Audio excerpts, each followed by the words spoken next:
J'ai été champion du monde 5 fois de cette discipline et en fait le mollet qui a entièrement pété, ça s'est entendu dans c'était le Zénith du Havre je crois. Donc ils nous demandent 1 million de capsules, donc ça vaut 80 000 € en fait. Moi j'avance l'argent, j'hypothèque ma maison parce que les banques ne veulent pas te suivre. Avec Florent qui me dit, si on se plante, tu perds tout. À la case départ, Voilà. Tu perds tout. Ouais. Tu perds ta maison. Ouais. Juste tu t'endettes sur 15 ans pour rembourser les chèques.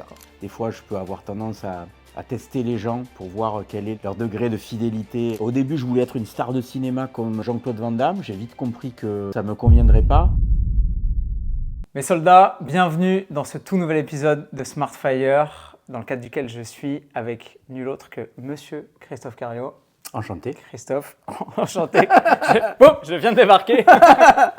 On a déjà passé quelques heures ensemble, mais bon, voilà. Ouais, merci infiniment de nous recevoir chez toi. Avec plaisir. Pour pouvoir échanger, papoter sur tous ces sujets passionnants qu'on a pas mal brassés depuis, mine de rien, ce matin, parce que tu es plus matinal que moi et on s'est levé tôt, et c'est un grand plaisir. J'ai 1 milliard de questions à te poser, et évidemment, je ne vais pas t'en poser 1 milliard. Pour les gens qui te connaissent aujourd'hui, je pense que les gens qui te connaissent aujourd'hui ne connaissent pas le passé que je connais de toi, du pratiquant émérite d'arts martiaux, du champion de karaté artistique, etc.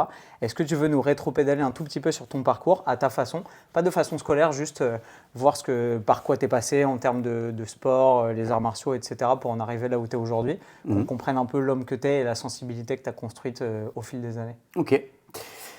Donc Christophe Cariou, j'ai 50 ans, j'ai commencé, on va dire, une pratique sportive un peu codifiée au sens de m'impliquer dans ma pratique à partir de 12 ans.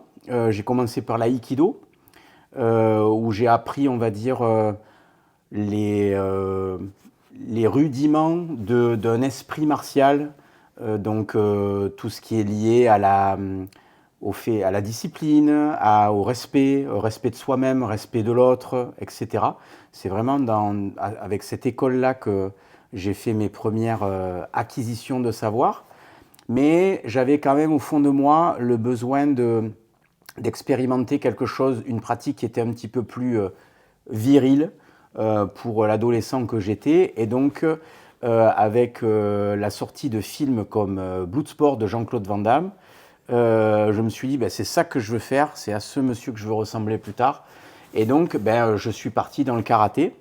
Donc, dans le karaté, j'ai suivi tous les échelons, on va dire, traditionnels, combat, kata, parce qu'on devait faire les deux à l'époque pour devenir ceinture noire. Shotokan?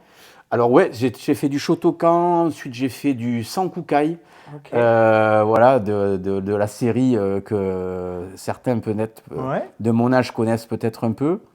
Et voilà, donc j'ai goûté à différents styles de pratique de karaté. Et puis une fois que je suis devenu ceinture noire, donc on allait au championnat de France. Et systématiquement, à l'époque, on faisait combat et kata en championnat de France. Mais quand tu fais beaucoup de combats, tu prends tout le temps des coups dans les côtes, tu te fais mal aux pieds parce que l'autre t'a bloqué avec son poing, etc. Et donc ça m'a handicapé pour les katas où j'étais le plus fort. Et donc à un moment donné, j'ai décidé vraiment de me spécialiser là-dedans et donc de partir à fond dans les katas. Et puis, c'était le début d'une discipline qui, à l'époque, s'appelait les katas artistiques, qui, par la suite, est devenue le karaté artistique. Alors, qu'est-ce que c'est ? En gros, c'était une vision un peu plus moderne du travail traditionnel, dans lequel on essayait d'incorporer un aspect un petit peu plus spectaculaire, de jouer avec des musiques pour synchroniser les mouvements de technique avec la musique. Et donc de créer des formes de chorégraphie comme on pouvait voir soit en gymnastique au sol, soit en patinage artistique, etc. Et donc c'est une discipline qui a connu un très fort essor aux États-Unis et notamment dans les pays anglo-saxons. Et voilà, moi très rapidement j'ai accroché avec ça, donc je suis parti là-dedans. J'ai été champion du monde 5 fois de cette discipline. En 2002, je me suis fait une rupture totale du mollet. Pendant une démonstration. C'était une démonstration en France, à la réception d'un saut. Voilà. J'étais en position d'étirement extrême. Et en fait, ben, le mollet qui a entièrement pété, ça s'est entendu dans tout le... C'était le Zénith du Havre, je crois. Oh, wow. Et voilà. Et donc, Il paraît que ça fait un bruit de planche de bois qui claque voilà, d'un coup, genre paf, ouais. voilà, comme ça, tout le monde a entendu. Donc, et là, c'est le début en fait de ma seconde carrière, c'est-à-dire qu'est-ce qui a merdé, qu'est-ce que j'ai pas compris, comment j'en suis arrivé là, pourquoi moi qui croyais bien m'entraîner, mon corps m'avait trahi, etc. Donc beaucoup d'introspection. Donc remise, on va dire, en question de tout le modèle de préparation physique que j'avais expérimenté jusque-là, remise en question de ma façon de m'alimenter, prise de conscience que peut-être il y a besoin de prendre des compléments alimentaires pour aider le corps dans une pratique de haut niveau, etc. Et donc, je crée les bases de quelque chose et puis je redémarre, je redeviens champion du monde 2 ans plus tard suite à cette blessure. Okay. Et à ce moment-là, j'ai ma mère qui va tomber gravement malade d'un cancer et qui va en fait décéder 6 mois plus tard de ce cancer, donc quand j'ai 30 ans. Et donc là, c'est le deuxième, on va dire, choc de vie, où j'ai beaucoup souffert durant cette période, parce que c'est très difficile quand tu es un jeune homme de voir, entre guillemets, ta mère dépérir de cette manière-là. Et donc, il y a un truc qui me marque au fer rouge de me dire, je ne veux plus revivre ça, et si je peux l'éviter aux autres, il faut que je trouve le moyen d'éviter cette souffrance aux autres. Donc bon, c'est un peu grandiloquent quand je le dis, mais c'est vraiment comme ça que je le vis intérieurement. Okay. Et donc, quelque part, ça crée les fondations de ce que je vais faire par la suite, à savoir que je mets fin à ma carrière de sportif de haut niveau en 2008. Donc ma mère est décédée en 2005. 2008, on me propose en fait d'écrire une collection de livres, dont le premier s'appellera Un corps sans douleur. Chez Thierry Soucard. Exactement.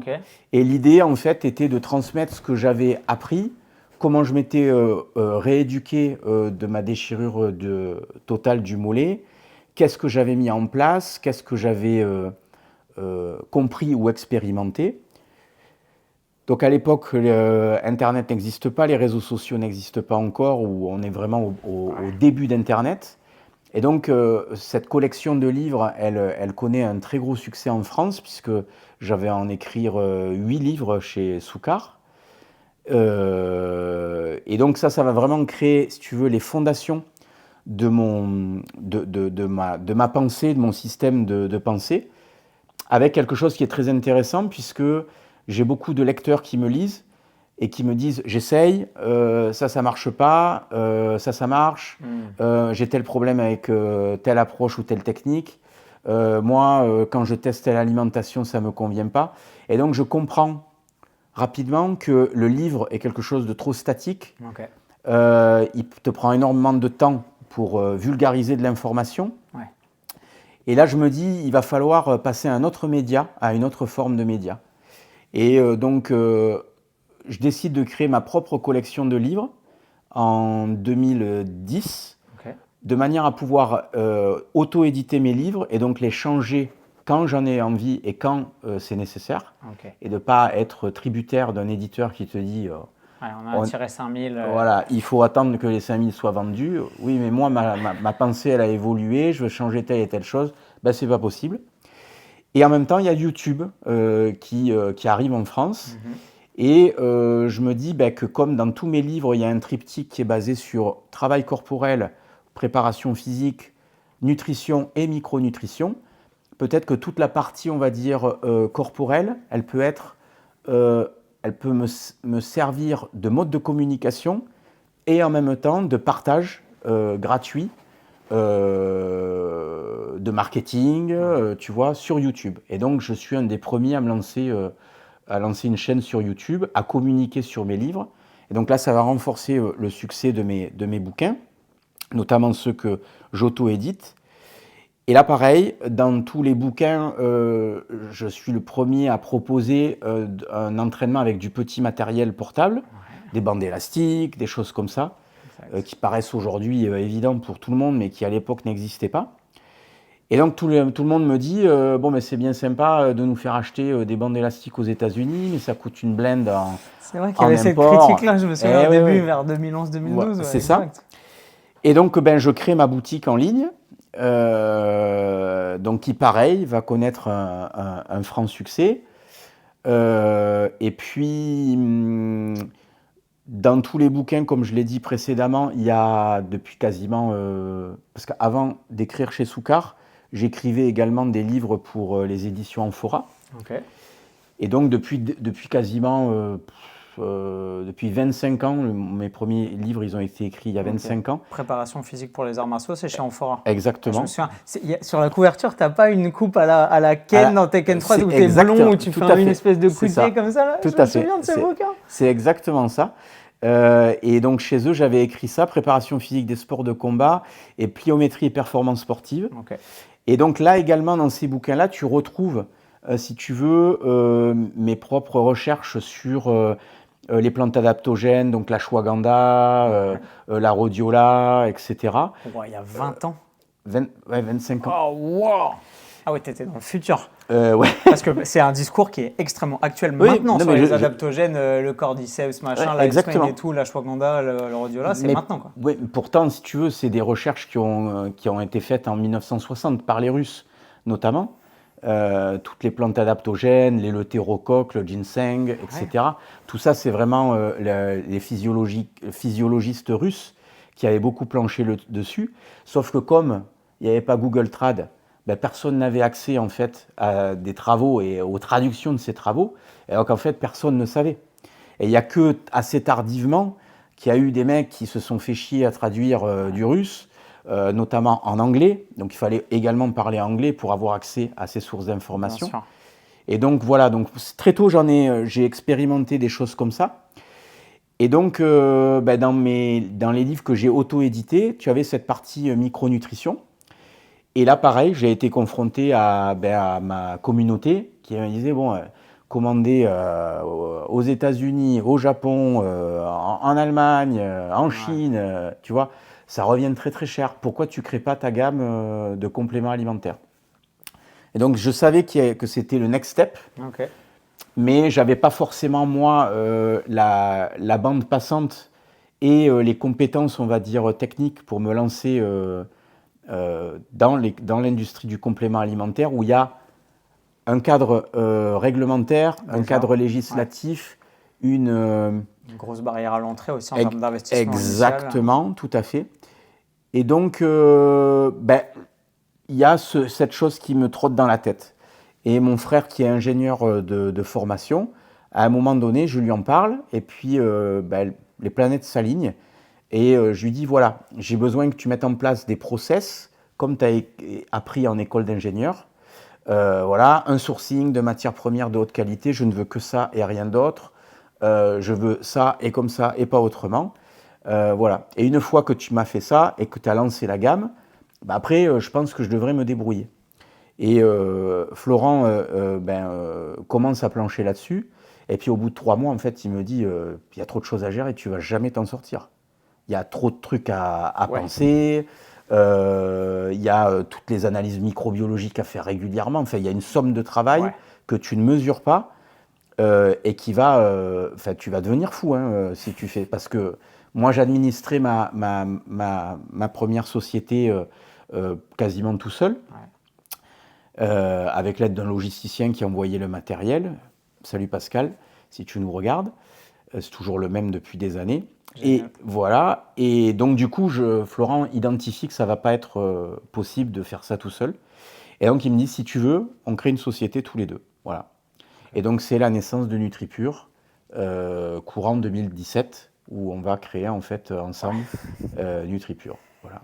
Génial. Donc, je t'ai fait un résumé de 30 ans rapide. C'est génial de voir, tu sais, maintenant, les gens pensent, je commence un peu à avoir de l'attraction sur les réseaux sociaux, à être connu, vas-y, il faut que je fasse des vêtements, il faut que je fasse une marque de nutrition, il faut que je fasse des trucs, parce qu'ils sont dans une logique de création, de marketing et de projection, de réussite ou il faut que je conquière des territoires.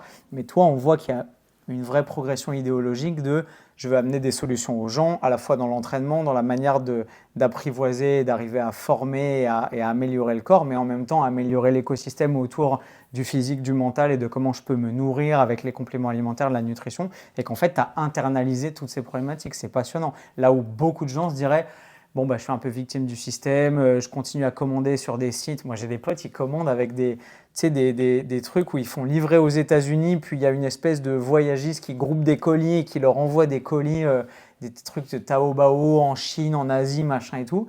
Et toi, tu t'es dit non, non, non, non, on va pas se prendre la tête, on va faire un truc intégré, sourcé, dont on connaît la qualité, la traçabilité. Et en termes d'entrepreneuriat, c'est un vrai courage, c'est une vraie intégrité parce que c'est un boulot énorme. Oui, mais bon, en même temps, je ne me voyais pas faire autrement, on ne se voyait pas fonctionner autrement avec Florent, parce que déjà, c'est le cas de le dire, il y a à boire et à manger dans l'industrie du complément alimentaire, et parfois, c'est pas très appétissant.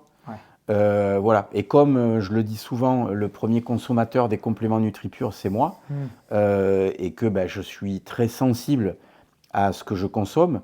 L'idée, c'était vraiment de trouver les meilleures matières premières pour ma consommation en priorité.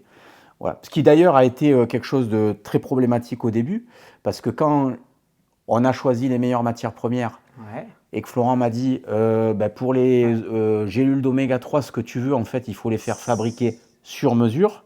Ça n'existe pas chez Epax. Donc, il nous demande 1 million de capsules. Donc, ça vaut 80 000 € en fait. Vous savez combien ça fait 1 million, l'Armina? Oh, wow. Et donc, pour l'anecdote, si tu veux, ce qui est rigolo, c'est que au début, quand on se lance, donc moi j'avance l'argent, j'hypothèque ma maison parce que les banques ne veulent pas te suivre. Ça, c'est intéressant, je veux bien qu'on en parle, mais tu as tout mis sur la table. C'est-à-dire que la réussite que tu avais eue, combien tu as fait de livres? 22? 26 livres. 26 maintenant? Oui. Ok. Dans ton parcours parce que je crois de mémoire, j'avais dû voir une interview toi où tu disais que tu n'avais pas gagné énormément d'argent sur ta carrière sportive avec le karaté, parce que à l'époque, c'était pas un truc qui était fait pour l'argent, clairement pas, c'était full passion. Ensuite, quand tu as commencé à réussir dans le monde de l'écriture et que tu as capitalisé un peu sur les succès de tes bouquins, ensuite tu as fait un shift à 180 degrés en disant ok, tout ce que j'ai réussi à bâtir là-dessus, je mets tout sur la table, tout sur le rouge, et tu as tout investi pour créer la marque. Et d'ailleurs, si tu veux, donc pour compléter ce que tu dis, ça a vraiment été l'angoisse de Florent la première année, parce que, donc en gros, si tu veux, le cahier des charges nous demandait des minimums de quantité sur toutes les matières premières qu'on achetait. Logique. Pour à la fois avoir les meilleures matières premières et en même temps avoir des quantités nous permettant d'avoir des prix qui soient les prix de marché et pas des prix trop excessifs. Et donc pour ça, il fallait mettre, si tu veux, 300 ou 400 000 €. Et donc mon frère me dit, moi je les ai pas. Donc moi, si tu veux, je veux bien travailler une année gratuitement, mais il faut qu'on ait quelqu'un qui finance. Donc la banque ne veut pas nous suivre, donc c'est moi qui vais hypothéquer, mettre toutes mes économies là-dedans, avec Florent qui me dit, si on se plante, tu perds tout. À la case départ, tu perds tout. Tu perds ta maison, tu perds l'argent. En plus, tu t'endettes sur 15 ans pour rembourser les chèques. Voilà. Et donc je lui dis, écoute, dans le pire des cas, j'aurai des compléments jusqu'à la fin de mes jours. J'aurai 1 million de gélules d'oméga 3. Voilà, je pourrais les manger sous un pont. J'aurai mes stocks de whey qui pourront me faire une cabane. Il dort où? Il dort dans des palettes des palettes de collagène, c'est béton. Hein. C'est pour ça qu'il est solide. et voilà. Et donc, heureusement que j'avais une communauté qui à la fois avait confiance en moi et en même temps que je pense n'avoir jamais déçu parce que j'avais pas trahi pendant 20 ans. Voilà, j'avais une cohérence dans mon discours et dans mon approche. Et du coup, immédiatement, en l'espace de 3 mois, NutriPure est un carton. On fait un démarrage, si tu veux, sur les chapeaux de roue. C'est quoi votre premier produit, la whey? On a sorti 10 produits d'un seul coup. Ouais. Oh, wow. Ouais. C'était aussi pour ça qu'il y avait une mise de départ qui était costaud. Ah oui, c'est ambitieux. Ouais. Parce qu'il fallait qu'on ait un stock suffisant de collagène, un stock suffisant de whey. On avait le multivitamine, le magnésium, on avait ashwagandha, rhodiola. Ah ouais, direct. Glycine, citrulline, glutamine. Et je crois que c'est ça. On en avait 10. Et on démarre avec ça.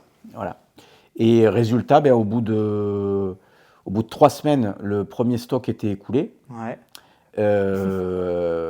Et voilà, et quasiment en l'espace de 6 à 8 mois, on avait remboursé ce que j'avais mis. Et donc là, tu t'es dit, OK, on a pris des risques, mais c'est pour la bonne Et cause. donc, ça valait le coup. Et c'est toujours rigolo. D'ailleurs, je le dis aux jeunes banquiers qui peuvent nous regarder. Alors, ça a changé. Ouais. Mais c'est vrai que de temps en temps, ça serait bien que vous preniez quelques petits risques pour suivre les aventures entrepreneuriales de certaines personnes.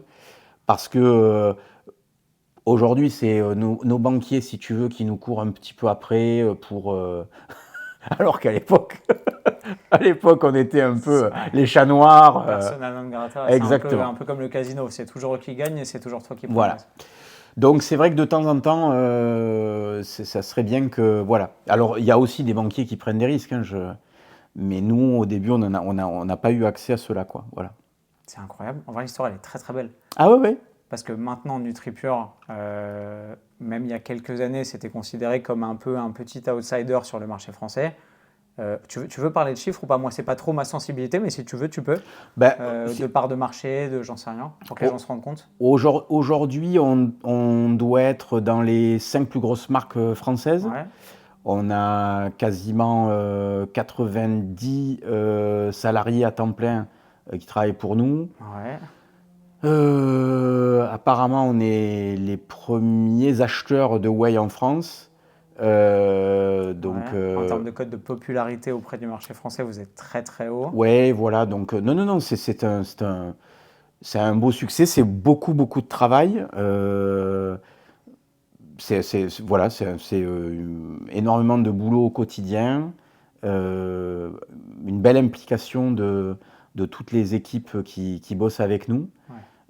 Parce que derrière, il y a un projet qui est d'essayer d'aider le plus grand nombre de personnes à la fois atteindre leurs objectifs, quels qu'ils soient, hein, objectifs de santé, objectifs de performance, tout en gardant une éthique, on va dire, qui est à l'échelle de mon parcours, celui de mon frère. Ouais. Voilà. Ça se sent à tous les étages. Ça se sent quand tu vas dans les locaux, quand tu rencontres l'équipe, ça se sent dans votre service client, ça se sent dans vos communications, ça se sent dans les gens avec qui vous travaillez aussi.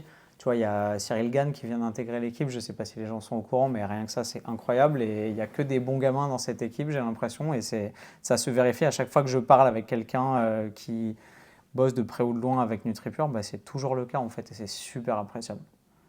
On essaye. Après, tu sais, c'est plus une entreprise grossit, plus c'est difficile justement de garder l'ADN fondateur, etc. Mais voilà, on fait beaucoup d'efforts pour essayer de conserver ça, pour rester à l'écoute des influenceurs qui travaillent avec nous, même si matériellement parlant, on a moins de temps qu'auparavant. Mais forcément, quand tu as beaucoup de personnes qui bossent avec toi, tu as une bande passante qui devient moins importante. Donc voilà.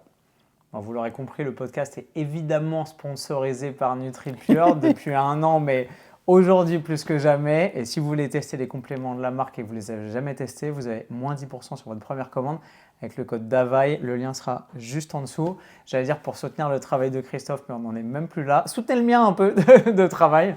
Mais c'est un infini plaisir et une très grande fierté pour moi de collaborer maintenant depuis 1 an avec NutriPure et de soutenir toute la dynamique de progrès de Christophe et tout son parcours parce que c'est une magnifique métaphore au final.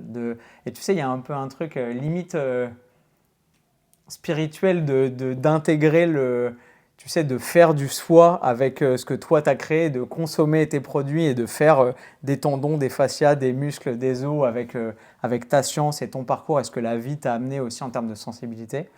Et je suis trop content d'être à la place où je suis aujourd'hui et je suis rempli de gratitude pour ça. Donc merci du fond du cœur. Avec plaisir. Merci Antoine. Qu'est-ce que ton parcours de sportif de haut niveau et de champion de karaté t'a laissé comme souvenir, comme force, peut-être comme regret ou de trucs que tu aurais aimé faire autrement? Parce que je sais qu'on a pas mal parlé, tu es un garçon qui est très réfléchi, tu es très posé sur ta vie, tu es très analytique, tu es très intelligent. J'aimerais bien goûter ta sensibilité un peu après toutes ces années à performer au haut niveau, à la fois dans le sport, puis dans l'entrepreneuriat, puis dans ce que tu as fait. Qu'est-ce que tu aurais fait autrement si tu avais dû changer des trucs? Fait autrement, je ne sais pas si j'aurais fait autrement parce que finalement, à l'intérieur de mon parcours, tout ce qui s'est produit, passé, en bien ou en mal, ont conditionné ce que je suis aujourd'hui, Ouais. avec mes qualités et mes défauts, tu vois. Mhm. Euh, je suis quelqu'un qui a été beaucoup trahi dans ses relations professionnelles, Ok. dans ses relations sentimentales. Ok. Donc, je suis un chat sauvage, en fait. Ok. Tu vois, il faut beaucoup de temps pour m'approcher. Ok. Voilà, je ne donne plus du tout mon temps, mon amitié. La Voilà. confiance, comme ça. Exactement. Ouais, Elle, ok. elle se gagne, il faut la gagner. Des fois, je peux avoir tendance à tester les gens pour voir quel est leur degré de fidélité, etc. Mais parce que Ouais. c'est Parce que la vie t'a appris ça. voilà, c'est mon parcours. Je ne dis Ok. pas que tous les gens sont mauvais. Ouais. Voilà, c'est juste le mien. Et donc, j'ai appris à vivre avec ça. Pourquoi tu penses? Parce que tu es trop gentil, en vrai? Oui, Que tu as un bon fond et que tu ne soupçonnes pas la malice ou parce que j'ai un bon fond, parce que j'ai une éducation comme ça, parce que les gens confondent beaucoup, je pense, la gentillesse pour de la faiblesse, et par voie de conséquence, oh, oh, si je lui baise la gueule, c'est pas grave, il pardonnera, et il est tellement sympa, il est tellement gentil, Christophe. Ok. Voilà. Donc maintenant, si tu veux, je me prémunis de ça en étant beaucoup plus rigide, beaucoup plus dur. Voilà. Donc, histoire de ne pas pouvoir ensuite me reprocher, tiens, une fois de plus, tu avais tous les signaux qui t'avaient prévenu, tu n'as pas voulu les écouter parce qu'il faut laisser sa chance à l'individu, et puis à la fin, le roi des cons, c'est toi encore. Voilà. Donc maintenant, il faut du temps pour m'apprivoiser. Voilà. Après, d'un point de vue, encore une fois, professionnel, le paradoxe, tu sais, Antoine, c'est que à la fois, j'ai conscience d'avoir un parcours un peu particulier, un peu hors norme, de par les différents accomplissements que j'ai réalisés. Et en même temps, ça me paraît tellement cohérent, si tu veux, aujourd'hui, à l'âge que j'ai. Voilà.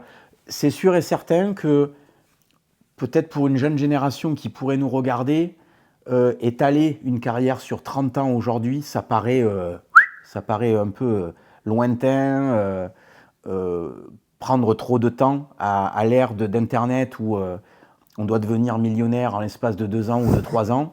Voilà. Donc, moi, j'ai programmé quelque chose. J'avais une vision de très long terme. Au début, je voulais être une star de cinéma comme Jean-Claude Van Damme. J'ai vite compris que ça ne me conviendrait pas. Ok. Et puis, par rapport aux événements de vie que je t'ai racontés, mes blessures, le décès de ma mère, etc., plus tous les gens que j'ai rencontrés dans ma vie, parce que la vie a beaucoup amené à moi, notamment via mes livres, des gens qui étaient blessés, pétés de partout. Et donc finalement, j'ai beaucoup eu affaire à la souffrance Ouais. Des autres. des autres, exactement. Et donc ça a cultivé chez moi quelque chose de très empathique, où j'ai besoin, en fait, dans mon ADN, il y a le fait d'aider les autres. Et les gens ne le savent pas, je pense, mais tu es kiné aussi. Tu as fait une Ah ouais, formation aux États-Unis de physio et de tout à fait. kinésiologie. Ouais, Et tu as exactement. bossé, il me semble, avec des athlètes pros en basket, en Ah, baseball et tout aussi. Alors, j'ai travaillé, si tu veux, pour une société qui s'appelait Athlète Performance, Ok. qui aujourd'hui est devenue Exos.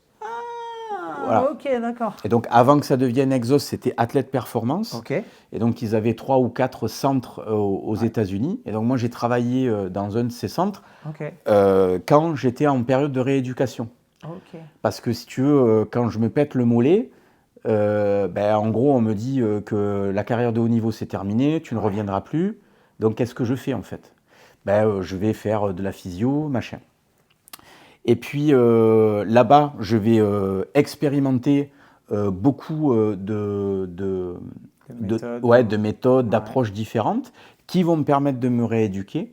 Et donc, à la fois avec ce savoir-là que je vais synthétiser, compiler, plus ma propre expérience, je vais créer ma méthode d'entraînement, mon approche holistique que je vais enseigner dans les bouquins. Et je me suis perdu dans la question. Donc finalement, oui, à la base, il y a de toutes les manières l'envie d'aider les gens d'une manière ou d'une autre. Et voilà, ça m'a pas quitté aujourd'hui, si tu veux. Même si des fois, je suis à une phase de ma vie où je suis un peu fatigué de prêcher toujours la même chose et de voir finalement, de constater que pour que les gens finalement changent ou acceptent le changement, ils doivent de toutes les manières percuter le mur. Et donc j'en suis arrivé à la conclusion que mon travail, il était d'éviter que le choc contre le mur soit trop brutal ou définitif. Et donc finalement, peut-être que mon rôle, c'était que les gens percutent leur mur, mais avec un airbag suffisamment confortable pour que les séquelles ne soient pas trop importantes. Même dans ta vision de l'échec de la pensée, tu es bienveillant dans la Voilà. façon dont tu accompagnes les gens. Et donc du coup, ben voilà, putain, ouais, je te suis depuis 15 ans, mais je te regardais un peu bizarrement. Mais finalement, là, je me suis pété là, j'ai mal au dos. Peut-être que je vais me mettre à suivre tes conseils. Ouais, c'est dommage que tu ne les aies pas suivis avant, mais tu devrais t'y mettre, oui. Ça serait, je pense, voilà. Et donc, aujourd'hui, j'en suis là. Et après, il y a aussi la fatigue des réseaux sociaux. J'ai plus envie, si tu veux, de m'épuiser à produire du contenu pour nourrir un algorithme qui, le mois d'après, changera à nouveau et te forcera à changer toute ta création de contenu. Et aujourd'hui, j'ai les moyens, si tu veux, de plus avoir besoin de courir après tout ça. Donc, je publie quand j'ai envie de publier. Je réponds à des sollicitations comme la tienne quand les gens ils pensent que je peux apporter une pierre à l'édifice de leur communauté. Ben, je réponds avec voilà. Si ça peut aider, je suis là. C'est trop mignon. Bah, je suis doublement touché. C'est génial. C'est vrai qu'on ne se rend pas compte, on n'a pas le droit de se plaindre en tant que créateur de contenu parce qu'on a une vie qu'on a choisie et qu'on a façonnée à notre image aussi, mais c'est difficile. Tu vois, moi j'ai beaucoup d'amis qui sont soignants et je retrouve le même paradigme. Il y a une usure des professionnels de santé et des soignants d'avoir l'impression de pisser dans un violon et de répéter toujours les mêmes trucs en boucle à des gens qui n'entendent pas, qui savent qu'ils doivent prendre soin de leur santé, manger bien, dormir plus, s'entraîner, etc., pas être trop sédentaire. Et tu as l'impression que tu les saoules avec des trucs qu'ils appliqueront jamais jusqu'à ce que, ou ils aient un électrochoc parce qu'ils ont un proche qui est atteint d'une grave maladie ou meurt brutalement ou voit son état de santé dépérir subitement, etc. Ou alors ça leur arrive à eux, ils se disent ok, bah, il faut que je trouve la solution, alors qu'en fait la solution elle est sous leur nez depuis 30 ans et que ça fait 30 ans qu'ils négligent leur hygiène de vie et qu'ils creusent leur tombe petit à petit et qu'en fait ils ont juste pleuré sur le lait renversé parce qu'ils ont plus qu'à récolter ce qu'ils ont semé depuis toujours en fait. Après, je peux aussi comprendre, tu vois, quand tu as vécu d'une certaine manière, mis en place un certain nombre de mauvaises habitudes, et que du jour au lendemain, en fait, il faut tout changer, tu peux te sentir dépassé par ce qui se dresse devant toi. Ouais. Et donc, le plus simple, c'est de continuer à faire ce que je fais et qui m'a amené dans le trou dans lequel je suis. Et donc, je peux comprendre que de temps en temps, les gens, bien manger, c'est dur, ou se faire à bouffer, moi, j'ai pas envie, je préfère, tu vois, jouir de mes loisirs, de machin, etc. Mais tôt ou tard, en fait, tu vas être rattrapé par une réalité. Et voilà. Et donc, il y a des gens, ils sont rattrapés par la réalité et ça va les emporter. Et il y en a d'autres qui vont avoir la chance d'avoir suffisamment de signaux d'alerte pour qu'à un moment donné, ils aient la conscience de se dire « la vie que je mène ne me convient plus, elle me fait trop souffrir, donc il faut que j'amorce un changement. » Voilà. Comment j'amorce ce changement ? J'ai vu une vidéo d'Antoine Fonbonne, j'ai vu des conseils ou didactiques de Christophe Cario ou de quiconque en fait qui partage ses connaissances. Et à un moment donné, selon la sensibilité, le parcours des gens, bah, tu vas être plus attiré par les uns, par les autres. Un gamin de 25 ans, il sera peut-être plus intéressé par ton contenu qu'un vieux schnock comme moi, parce qu'il ne se reconnaîtra pas en fait. Voilà, parce que toi, tu as un langage un peu plus jeune que peut-être le mien. Et donc forcément, voilà. Donc chacun, ce qui est aussi chouette avec Internet aujourd'hui, c'est qu'il y a une telle diversité de créateurs de contenu que chacun peut trouver une personne. La seule chose qu'il faut bien choisir, c'est le créateur de contenu que tu vas finir par écouter, qui va devenir ton mentor. Ouais, il y a une responsabilité. Autant les gens sont responsables de ce qu'ils font, de ce qu'ils consomment, de ce qu'ils mangent, de ce qu'ils boivent, mais aussi de ce à quoi ils s'exposent mentalement au quotidien. Un truc que tu fais trop bien, je trouve, et félicitations, c'est que tu parles de parler aux gens pour les amener à encaisser des prises de conscience ou peut-être à ne pas prendre des murs. Mais parler, c'est bien. Convaincre, c'est mieux, même si c'est difficile. Mais toi, tu as encore le niveau du dessus. C'est que tu incarnes ton message depuis toutes ces années. Et que si les gens font un peu la sourde oreille, à se dire « ouais, bon, on me dit des trucs, j'ai pas trop envie de les appliquer, etc. » En fait, ils ne peuvent pas nier l'évidence du fait que toi, tu pratiques ce que tu prêches depuis des années et tu es l'incarnation de ton propre message, de ta propre hygiène de vie en mouvement. Et en fait,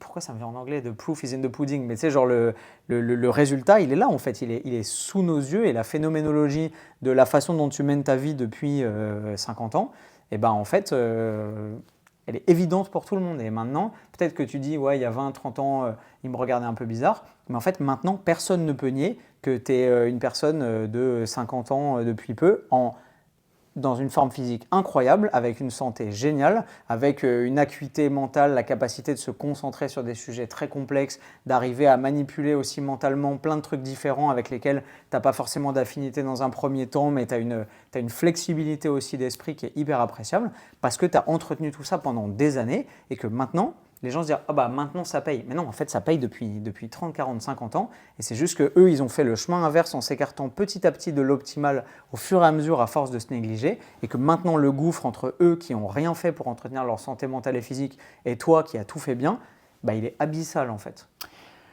Alors, je suis entièrement d'accord avec toi, Antoine, je te remercie pour le commentaire élogieux, mais je pense aussi que je viens d'une génération et d'un temps qui est un peu plus facilitateur que pour la jeune génération.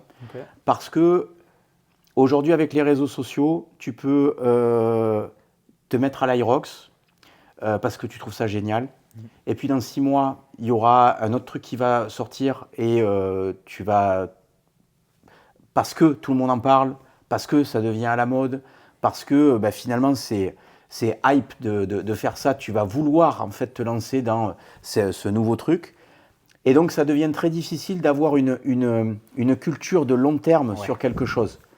Et moi je le vois avec les enfants d'amis, etc.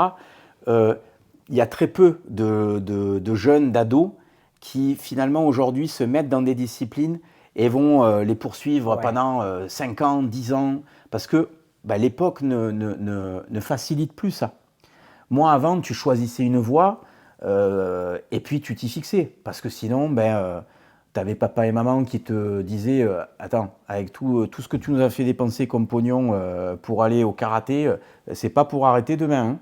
On a acheté 14 kimonos, tu vois, on t'a payé. Donc, il y avait quelque part une forme de choisis bien. Et de responsabilité. Exactement. Ouais. Tu vois, il y avait une forme de responsabilité des parents et en même temps une responsabilité des enfants ou des adolescents envers les parents. J'ai senti ça en grandissant aussi. Voilà. Et je pense qu'aujourd'hui, ça a un petit peu plus disparu. Ouais. Parce que voilà, les parents sont peut-être un peu dépassés, parce que peut-être eux-mêmes n'ont pas cultivé une certaine discipline de vie avec voilà, je respecte une voie et je vais jusqu'au bout de cette voie. L'idée n'est pas d'avoir un discours de vieux con, Antoine, en disant moi. Non, j'entends bien, mais tu vois, de percevoir les différences qu'il peut y avoir structurellement et socialement entre ta génération et celle qui qui commence à fleurir aussi sur les réseaux et dans l'espace public. Exactement. Je dis juste qu'aujourd'hui, je pense que c'est plus difficile de poursuivre une voie Ouais, je pense aussi. parce qu'il y a tellement de choix, il y a tellement de possibilités offertes par les réseaux sociaux que voilà, tu te réveilles le matin, ben, pendant 6 mois, tu as fait de l'Aerox, puis finalement, bon, ben, c'est dur, je progresse moins qu'avant. Et c'est pas parce qu'Antoine fait de l'Aerox que je dis ça. Il met des balles perdues. Non, pas du tout, pas du Non, tout, non, mais pas, du, j'entends pas, bien, pas du j'entends, tout, pas j'entends. du tout. C'est juste, voilà, parce que c'est ce que je vois. Et aujourd'hui, moi, je trouve l'Aerox, très honnêtement, je trouve ça passionnant. Mais est-ce que j'ai envie de m'y mettre? Ben non, en fait. Voilà. Par contre, bon, mais ça ouvre des perspectives, des champs de réflexion, de dire, ok, donc on peut faire à l'intérieur d'une même séance un gros volume de course à pied, en même temps des agrès en force. Donc, ce qu'on te disait il y a 20 ans qu'il fallait pas combiner Que les t'allais deux. désynchroniser les fibres. Voilà, Et tu vois. tu l'as Et entendu donc, ça aussi. c'est ça que je trouve intéressant, Ouais. si tu veux, dans l'émergence de tous ces mouvements. Ouais, bien sûr. Et donc, d'ouvrir aussi le champ des possibles. Il y a un autre exemple qui me vient en tête. Il y a 25 ans en arrière, il y avait déjà des gens qui sautaient de falaises ou de ponts. Sauf qu'il y avait des barrières, si tu veux. On disait qu'à partir de 15 mètres de haut ou de 17 mètres de haut, tu allais te fracturer en fait la colonne vertébrale ou tu allais... voilà. Aujourd'hui, les mecs, ils sautent de 48 mètres de haut. C'est le record du monde. Tu l'as vu? Ouais. Voilà. Jérémy Nicolin et ouais, tu l'as Voilà. vu. Donc, si tu veux, oui, il y a chaque année, chaque été, il y a des gamins qui meurent, qui s'éclatent, voilà, qui font la chute malencontreuse de trop. Mais on est passé, si tu veux, au-delà de 17 mètres, le corps ne peut pas encaisser ça, à aujourd'hui, on saute de 48 Trois mètres. fois ça, ouais. Voilà. Et pourtant, ben, le corps quand même résiste. Alors, ce qui sera intéressant, c'est de voir comment Jérémy Collin va vieillir, comment en fait le corps est capable de réellement digérer tous ces impacts.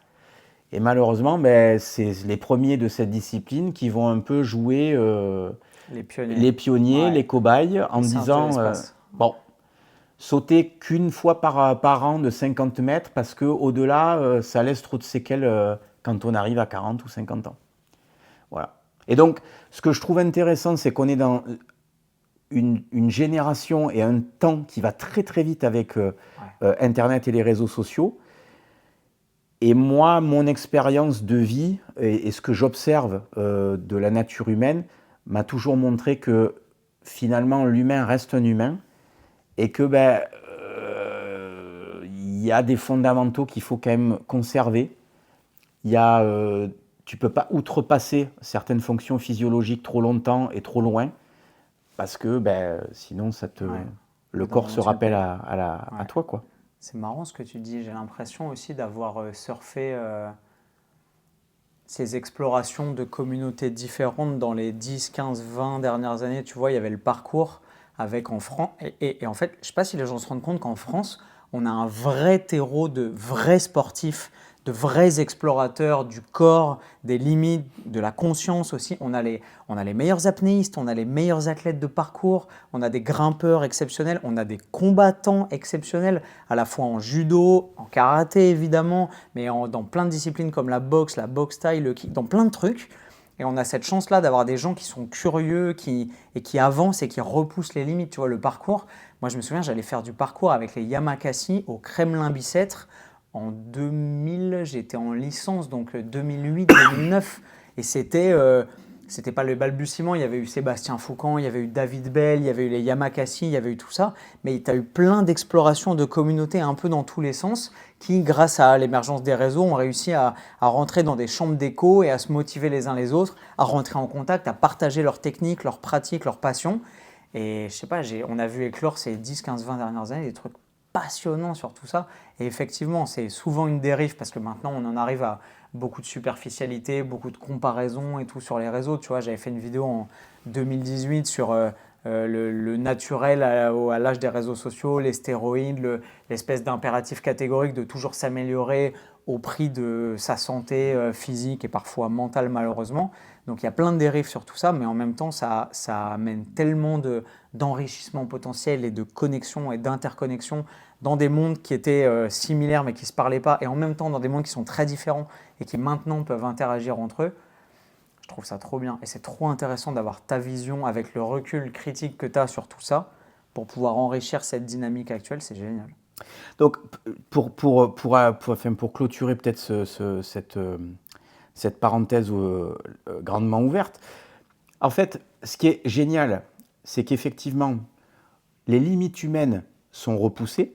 On sait que ce qu'on imaginait comme la limite était très éloigné de ce que le corps peut tolérer. Néanmoins, l'expérience te montre que le corps reste le corps. C'est-à-dire que, au-delà d'un certain métrage en hauteur, la colonne vertébrale, elle casse. Au-delà d'une certaine profondeur en apnée, tu as les poumons qui, je ne sais plus comment on appelle, qui collapsent. Ouais. Donc en fait, c'est à la fois génial de constater jusqu'où l'humain peut aller, et en même temps, malheureusement, ça se fait souvent avec des accidents qui sont très graves. Donc la question c'est, est-ce que tu veux faire partie des gens, des explorateurs qui repoussent les limites au péril de leur vie, ou est-ce que tu veux faire partie des gens qui finalement resteront dans des zones de confort un petit peu plus délimitées, mais auront une vie peut-être un peu plus longue. Voilà. Donc c'est aussi l'expérience humaine en fait. C'est marrant, je sais pas toi, moi je pense que toi tu es plutôt à l'extrême inverse, moi je me suis toujours vu entre les deux. En fait, être capable à la fois d'aller rencontrer des experts comme toi, tu vois, qui ont déblayé ces chemins-là de connaissances et d'exploration pour m'enrichir de leurs connaissances, de leur savoir, de leurs pratiques et améliorer les miennes. Et en même temps, moi, dans ma propre voie d'exploration personnelle, sur plein de domaines, sur la sortie de ma zone de confort permanente, sur plein de trucs, pour essayer d'aller chercher, pas l'illumination, mais une espèce de forme de vérité, une espèce de forme de connaissance, parfois oubliée, parfois simplement négligée, et tisser une hygiène de vie qui m'est propre pour pas rester dans ce que la société te laisse et qu'elle te propose à la fin. Oui, et le carcan dans lequel en fait soit tu t'es enfermé, soit ta famille t'a enfermé, soit la société t'a enfermé. Donc je trouve que c'est super intéressant. Si tu veux, tout à l'heure je semblais critiquer, si tu veux, la jeune génération qui est très exploratrice. Mais je trouve ça aussi très intéressant d'avoir cette capacité, si tu veux, d'explorer un domaine, un petit peu de voir si ça me convient ou pas, de switcher, donc d'avoir une capacité d'apprentissage, de flexibilité à apprendre, tu vois, beaucoup de choses. C'est aussi quelque chose que peut-être les vieilles générations ont du mal à faire, tu vois, et la raison pour laquelle aussi on s'enferme dans des pratiques qu'on va avoir pendant très longtemps, parce que apprendre, sortir justement de sa zone de confort, c'est intimidant, ça peut être fatigant, etc. Donc, tu vois, il y a plein de manières de percevoir les choses. Mais voilà, donc peut-être que la jeune génération, ce qui est peut-être que son défi, c'est parmi toutes les choses qu'elle a expérimentées, c'est d'arriver à choisir quelque chose et devenir un peu plus experte, c'est-à-dire aller vraiment poncer la pierre de ce domaine un peu plus longtemps. Et peut-être que le défi de l'ancienne génération, c'est de redéployer cette capacité à bon ben voilà, ouais, je suis très bon dans mon domaine, mais ça donne quoi si j'expérimente l'apnée, le parachutisme, voilà, tout en restant en mode sécure si c'est ça dont j'ai besoin, parce qu'aujourd'hui tu peux apprendre l'apnée en restant totalement dans ton canapé, voilà. Mais bon, tu vois, je trouve intéressant les deux extrêmes de pouvoir identifier pourquoi tu as besoin de en permanence tester de nouvelles choses. C'est quoi que tu vas chercher là-dedans, intellectuellement, spirituellement, physiquement, et vice-versa. Une personne qui est dans sa pratique, tu vois, très ascétique, une dérive de pas d'un iota de son truc. Pourquoi tu as besoin de cette rigueur, de cette rigidité ? Qu'est-ce qui te fait peur dans l'expérimentation d'autres choses, tu vois, voilà. Ouais, l'ouverture à la nouveauté. Exactement, tout à fait. Il y a un modèle psychologique qui, je crois, est un des seuls modèles validés par la science de la psychologie en ce moment, qui est le modèle du Big Five, les 5 Oui, grands. T'as vu ça? oui, Et il y a une échelle qui est, je l'ai fait en anglais, mais c'est openness to new experience, genre l'ouverture psychologique aux nouvelles expériences, ou au contraire, à l'inverse du spectre, la rigidité, le besoin de réassurance, les routines bien établies, etc. Machin. Et je voulais bien te poser la question là-dessus sur, tu vois, les sportifs de haut niveau, généralement, on pourrait penser que c'est des gens qui ont tendance à vouloir explorer, tenter des trucs nouveaux et tout, mais toi qui as cette expérience du sport de haut niveau, et aussi dans ta psychologie et ta personnalité à toi, est-ce que c'est pas l'inverse? Est-ce que tu ne penses pas que pour être performant dans cette première partie de ta vie que tu as explorée, il faut être au contraire très, très organisé sur des routines de vie, une hygiène de vie très protocolaire et arriver à coller à un truc ben qui est du absolument. papier à musique? Ok, Absolument. ok, Un athlète de haut niveau, ok, c'est 15 ans de pratique. ok. Tu peux pas devenir... Ouais. Et à refaire tous les jours, les gens ne se rendent pas compte, les mêmes trucs, les bien mêmes sûr. gammes, les mêmes exercices élémentaires, etc. pour arriver à maîtriser chaque geste à la perfection. Ben, d'une part, il y a ça, parce que si tu vas aussi construire, si tu veux, tu vas construire le répertoire technique, améliorer la sensibilité. Des fois, quand tu regardes des coachs en athlétisme, tu as un type, il court déjà en 10-5 à l'entraînement, le 100 mètres, et tu vas voir le coach qui va lui gueuler dessus en lui disant non, mais plus, griffe plus le sol. Et toi, tu te dis, mais il court déjà super vite. Qu'est-ce qu'il a vu autour de son bassin qui était mal placé? Et effectivement, c'est parce que le coach il a 30 ans d'expérience et l'athlète a 15 ans de sprint qu'il est capable en fait de ressentir ce que l'entraîneur va lui dire, les légères variations qui sont imperceptibles pour quelqu'un qui n'a Ouais. jamais pratiqué le sprint, mais qui pour eux deux valent, il y a une vraie signification à ce qu'ils sont en train de se dire. Voilà. Idem en équitation, où tu vois, l'entraîneur, il va donne plus de rythme, serre plus tes jambes, non, guide-le plus comme ci, comme ça, etc. Voilà. Et toi, tu te dis, mais qu'est-ce qu'il raconte? Mais tout ça, en fait, ça ne peut s'acquérir que parce que tu as un entraîneur qui a une énorme culture et une énorme finesse Ouais. dans son domaine, et un athlète qui a, pareil, une énorme connaissance de lui-même à l'intérieur d'une même pratique. Et ça demande du temps, en fait. Donc c'est valable dans tous les sports. Donc si tu veux, oui, on pourrait parler pendant des heures de tout ça, mais c'est vraiment ce que j'aurais envie de transmettre dans ce podcast, c'est ça. C'est identifie quel est ton mode de fonctionnement, on va dire par défaut. Est-ce que tu es plutôt quelqu'un qui est routinier, qui a besoin en fait d'une rigueur, et peut-être que toi, expérimente justement un peu, mets-toi en danger en allant chercher un peu d'inconfort dans des choses inconnues, des choses novatrices, challenge-toi un petit peu là-dedans. Et inversement, si tu es peut-être un touche-à-tout qui a du mal à t'impliquer réellement dans un projet, dans une discipline, parce que tu aimes bien voilà, changer tous les 6 mois, ben peut-être qu'au lieu de changer tous les 6 mois, donne-toi 2 ans et change tous les 2 ans. Parce que peut-être que dans l'intervalle des 1 an et demi que tu vas faire de plus, tu vas découvrir quelque chose sur toi qui va être intéressant, qui va te faire progresser humainement. Voilà. Ok, on a déblayé plein de sujets trop bien. Si on essayait, alors pour ceux qui écoutent ce podcast ou qui le voient en vidéo, on a fait une autre vidéo avec Christophe et c'était génial, qu'on a axé beaucoup plus pratique, dans le cadre de laquelle on a fait un entraînement qui était super intéressant et pas facile d'ailleurs. Donc vous pourrez aller voir cette vidéo-là et c'est pour ça qu'on déblaye des sujets un peu plus théoriques et des échanges d'exploration un peu plus mentale dans le cadre du podcast.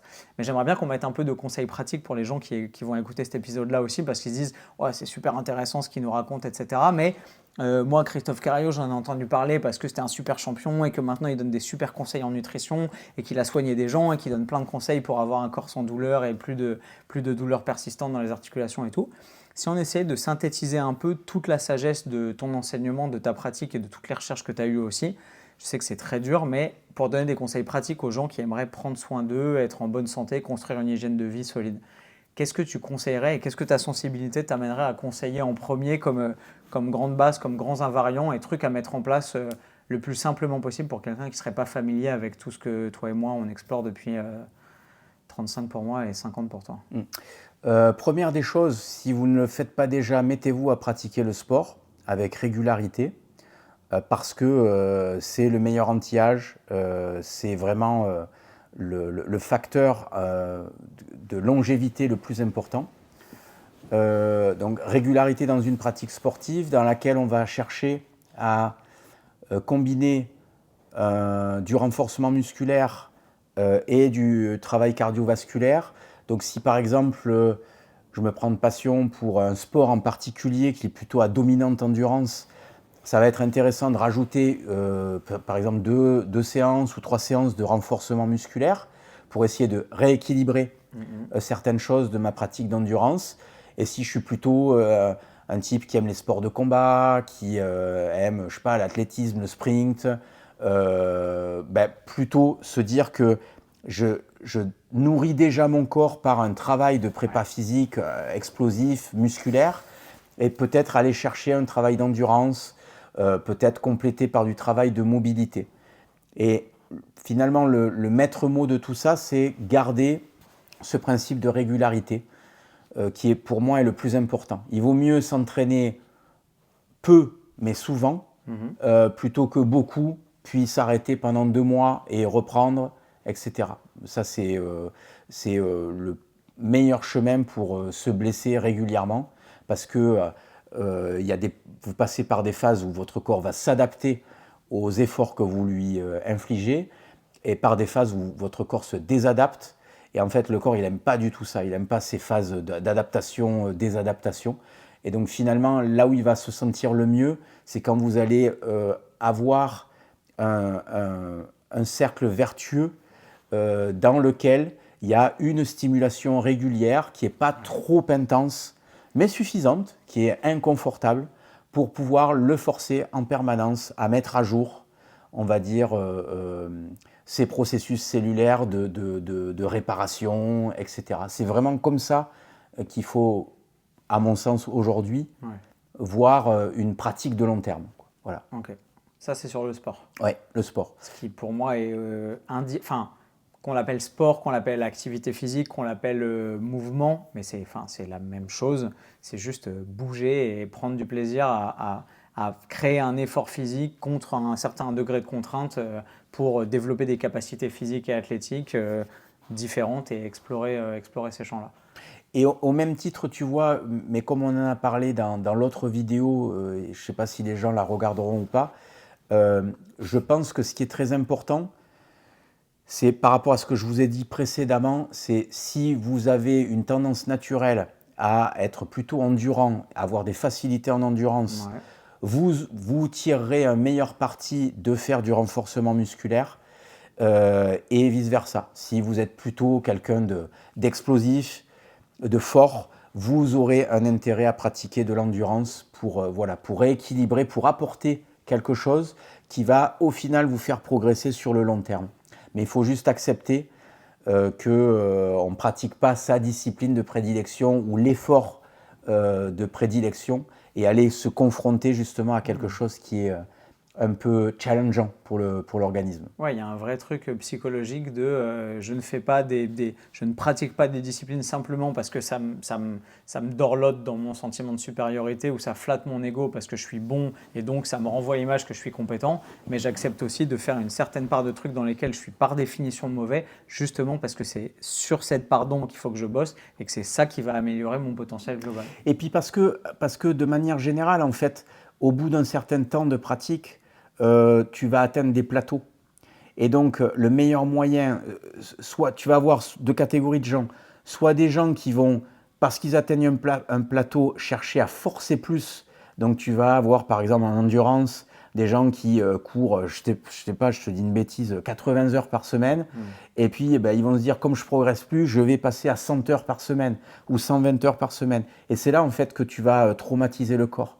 Alors que la même personne qui plafonnait à 80 heures de course à pied par semaine ou 100 heures de vélo par semaine, si elle se met à pratiquer par exemple de la force, de la plio en dehors de ses séances, c'est là en fait qu'elle va pouvoir récupérer 3 ou 4 ou 5% de progression en course à pied. Améliorer son économie gestuelle, Exactement. sa qualité de mouvement. Tout à fait. C'est très vrai ça. Et donc, c'est toujours ça qu'il faut voir. Au début, on va toujours se focaliser sur les choses qui flattent notre ego, parce qu'on est à l'aise, c'est plus facile, l'effort est plus confortable. Mais fondamentalement, c'est toujours dans les trucs dans lesquels on est les moins à l'aise qu'on va aller chercher des pourcentages pour progresser dans notre discipline de prédilection. Donc, toujours observer ça. C'était quoi pour toi ? Moi, j'étais bon dans les sports de combat. Je suis bon dans tous les sports qui sont explosifs, dynamiques. J'ai de base, comme je suis un petit bonhomme, je suis très fort en gainage. Voilà. Donc, ce qui va être intéressant pour moi, ça va être de me challenger en endurance, parce que justement, c'est des efforts qui sont très difficiles pour moi. Courir 45 minutes, ça me fait peur. Tu Même vois. aujourd'hui encore oui, bien sûr. C'est génial. Je ne vais jamais courir 45 minutes à la fleur au fusil, quoi. J'y vais toujours avec une certaine appréhension. Voilà. Et d'ailleurs, aujourd'hui encore, malgré tout ce que je connais, je sais que, par exemple, en vélo, il ne faut pas que je dépasse 1h30. Au-delà d'1h30, je commence à avoir des douleurs tendineuses qui apparaissent, comme si tu veux, mon corps me disait « c'est ta limite là ». Tu vois, tes tendons, ils sont pas faits, tes tendons à toi, par rapport à ta discipline de base explosive, bon répondeur en force, etc., tes tendons ne sont pas faits pour rouler 3 heures. Et donc, au bout d'1h35, je commençais à avoir les tendons rotuliens qui vont être douloureux, où je vais avoir le tenseur du fascia lata qui va un peu s'enflammer. Voilà, donc c'est vraiment des trucs auxquels je fais très très attention. Donc, je me confronte, si tu veux, à des choses qui ne sont pas faciles pour moi, tout en ayant identifié que j'avais mes propres limitations à l'intérieur de ça, quoi. Super intéressant ça. Donc rester ouvert aussi aux pratiques des autres, à ce qui pourrait améliorer ton jeu ou ta richesse gestuelle, ton vocabulaire, ton répertoire, etc. Tout en étant conscient qu'il n'y a que des aspérités extrêmement saillantes qui émergent sur les réseaux sociaux et que ce n'est pas parce qu'il y a des mecs qui ont un squat à 300 kg ou qui sautent de 40 mètres de falaise ou qui normalisent le fait de courir 4 heures en sortie longue le dimanche que tout le monde doit être capable de faire pareil à chaque fois. D'une part, tu as ça, mais en plus, les réseaux ne te montrent que les exceptions, en fait. Et souvent que les réussites. Et voilà, c'est-à-dire que les gens qui ne se sont pas pétés dans l'intervalle, etc. Voilà. Soit ça, soit en plus des gens qui utilisent en fait des substances dopantes qui leur permettent pendant un certain nombre d'années de faire illusion, de faire fortune, voilà, et qui du jour au lendemain vont disparaître des réseaux sociaux. Bien sûr. Voilà. Que tu verras réapparaître 6 mois plus tard, ils t'avoueront qu'ils sont en burn-out, en machin, etc. Sauf que dans l'intervalle, et c'est un peu le problème de responsabilité dont on a parlé précédemment, ils ont entraîné avec eux tous leurs followers qui ne comprennent pas pourquoi eux, ils n'arrivaient pas à faire la même chose que le champion, parce que tu ne prenais pas la même chose que le champion, en fait. Bien sûr. Ok, ça c'est le pilier activité physique, sport. Ouais. Après, au niveau alimentation, la difficulté, c'est que là encore, tu as des métabolismes qui sont différents, tu as des sensibilités culturelles qui sont différentes, tu as des croyances autour de l'alimentation qui sont différentes. Très fortes, ouais. Voilà. Et donc, forcément, il va être difficile de trouver ce qui nous convient le mieux. Et donc, un des moyens, en fait, que moi j'ai trouvé pour expliquer aux gens ce qui leur convient le mieux, c'est, première des choses, comment tu te sens, c'est-à-dire quel est ton niveau d'énergie. Est-ce que tu as un bon niveau d'énergie, ce qui veut dire en fait que ce que tu manges est bien absorbé et bien utilisé, bien toléré par ton organisme. Si ce n'est pas le cas, il y a certainement des problèmes dans ton assimilation. À quoi ressemblent tes cacas ? Voilà. Ouais, mais c'est important. Exactement. Voilà. Si tu as des beaux caca tous les jours, bah, tu peux te dire que ce que tu consommes est bien toléré en fait par ton système digestif, ton immunité au niveau de la sphère digestive, etc. Si tous les jours c'est Toboggan et voilà, pour rester poli, ben là, pose-toi des questions. Ça veut dire que ce que tu consommes ne te convient pas ou est excessif, etc.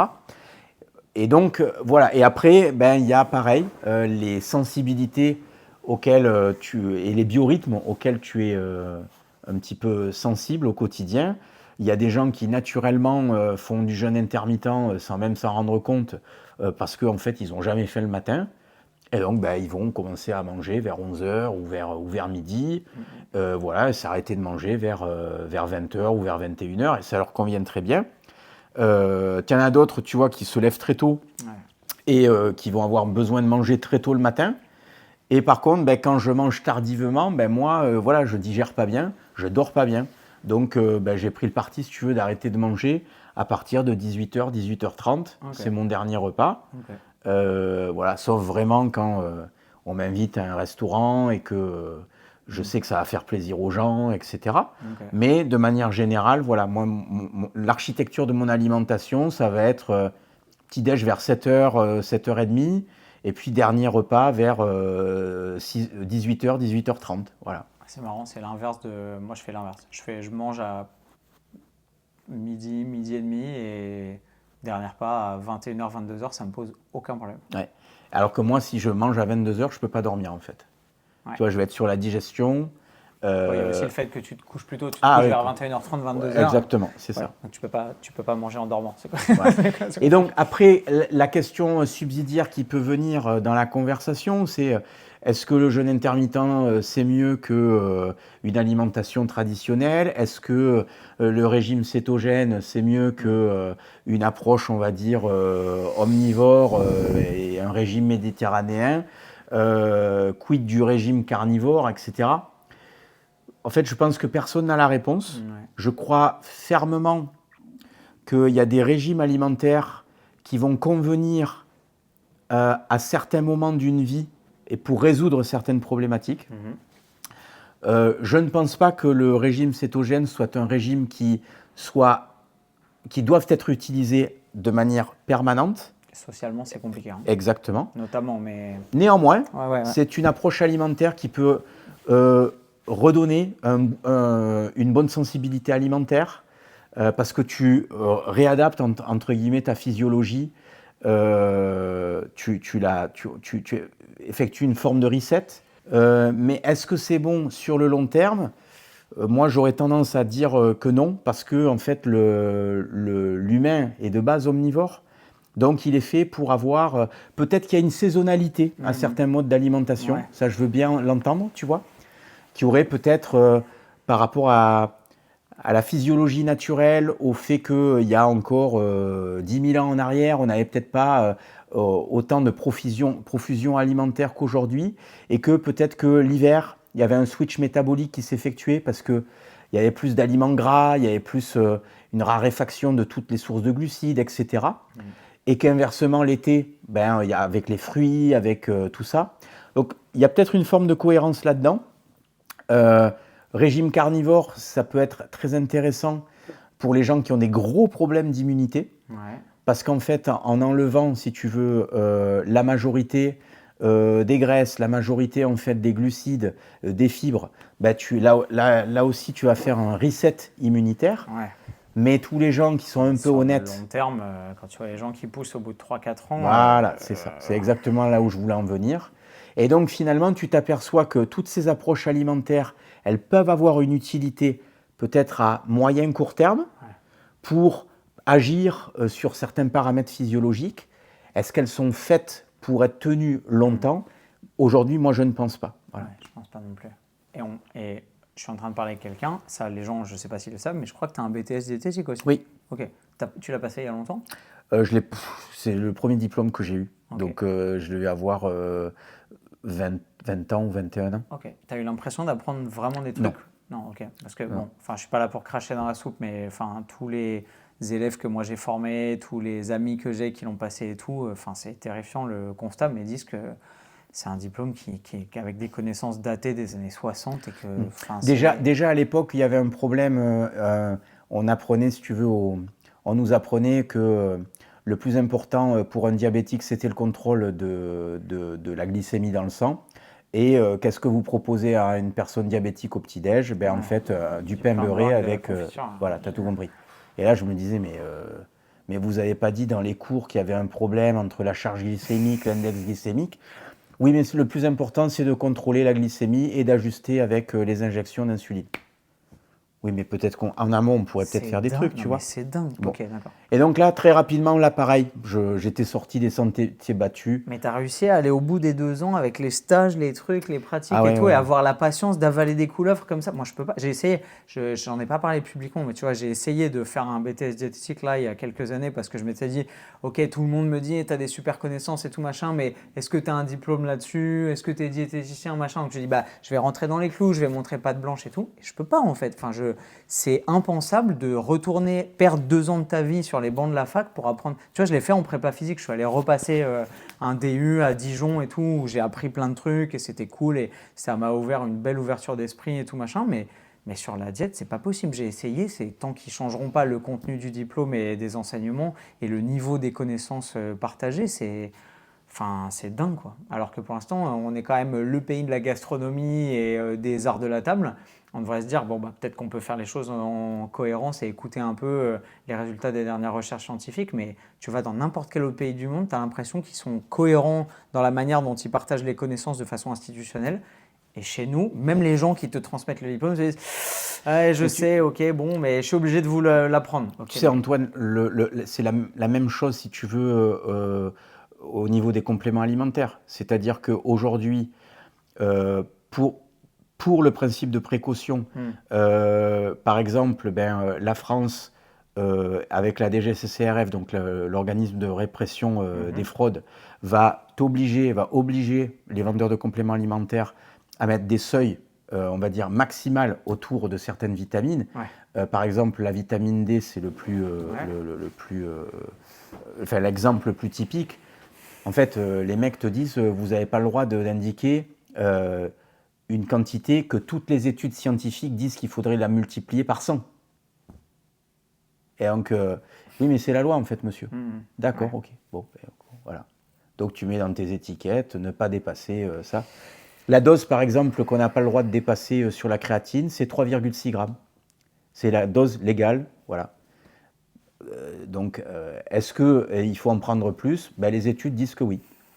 Voilà. Ce qui est génial. Mais la législation te dit autre chose. Donc nous, on suit la législation, parce que sinon, concrètement, tu fermes ton entreprise. Après, je trouve qu'il y a, alors pour me faire un peu l'avocat du diable sur notre propre discours, mais je trouve qu'il y a une vertu dans ce côté français un peu frileux sur les débordements, parce que on est très protectionniste, et au moins ça évite d'avoir des trucs où, tu vois, aux États-Unis, les gens sont accros aux painkillers parce qu'ils ont tellement pris de cacheton post-op qu'ils se retrouvent complètement vraiment addicts à certaines substances pharmacologiques sans s'en rendre compte et tombent dans des gouffres sociaux, mentaux, physiques affreux. Donc je pense qu'on est un peu plus protégé là-dessus. En France, où tu ne vas pas pouvoir rentrer dans une pharmacie et acheter comme ça au comptoir des trucs avec... moi, au Canada, on a vu des trucs avec Blandine, avec des cachets avec 30 mg de mélatonine par cachet. Ah ouais, wow. Tu te dis, mais tu sais, dans une logique de toujours plus c'est mieux et tout, bah vas-y, il y a du 5 et il y a du 10, il y a du 30, bah je vais prendre du 30.